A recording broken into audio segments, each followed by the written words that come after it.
माझा। नमस्कार, आपण थेट जाऊयात गडचिरोलीमध्ये ऐतिहासिक अशा पद्धतीचं आत्मसमर्पण सध्या होत आहे आणि मुख्यमंत्री यांच्या विशेष उपस्थितीमध्ये आजचा हा कार्यक्रम सध्या सुरू आहे। भूपती याच्यासोबत 60 नक्षलवाद्यांनी या ठिकाणी आत्मसमर्पण केलंय आणि या कार्यक्रमाला सुरुवात झालेली आहे। तर इतके वर्ष जी शस्त्र त्यांनी बाळगलेली होती ती शस्त्र आता सोपवली जात आहेत।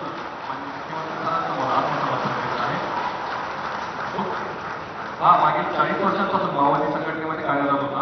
महाराष्ट्र शासनाच्या एकूण 60 लाख बक्षिसांसह सर्व राज्यांमध्ये मिळून भूपती सोनू याच्यावर एकूण 5.5 कोटी रुपयांपेक्षा अधिक बक्षीस जाहीर केले होते। तर गडचिरोलीमध्ये भूपतीसह 60 नक्षलवाद्यांनी आत्मसमर्पण केलेलं आहे। गेल्या काही दिवसांमध्ये माओवाद आणि नक्षलवादाच्या विरोधातली जी चळवळ किंवा जी मोहीम मोठ्या प्रमाणावरती राबवली गेलेली होती, या चळवळीला आणि या मोहिमेला विशेष यश आलेलं आपण बघतोय।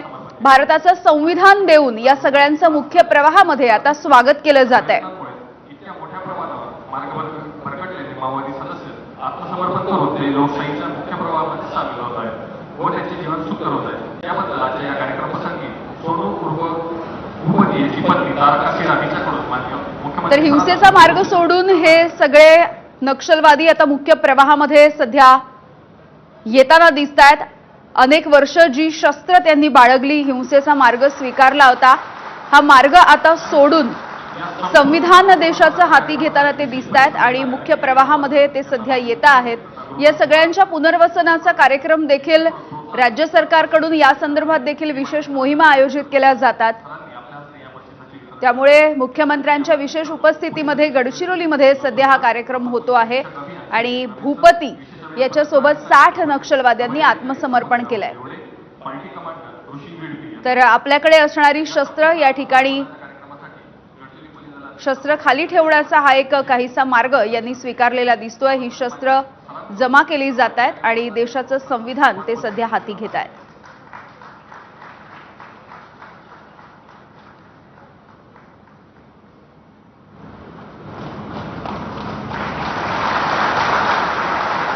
तर ज्या जवानांनी ही मोहीम राबवली त्या सगळ्या जवानांचे देखील मुख्यमंत्र्यांनी आभार मानलेले आहेत। त्यांचं देखील कौतुक केलेलं आहे मुख्यमंत्र्यांनी, त्यांचा देखील सन्मान करण्यात आलाय।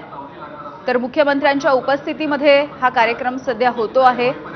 नक्षलवादी चळवळ जी आतापर्यंत मोठ्या प्रमाणावरती या ठिकाणी सक्रिय होती, याला हा एक मोठा धक्का, दुसरीकडे एक मोठा आत्मसमर्पण सध्या आपण पाहतो आहोत।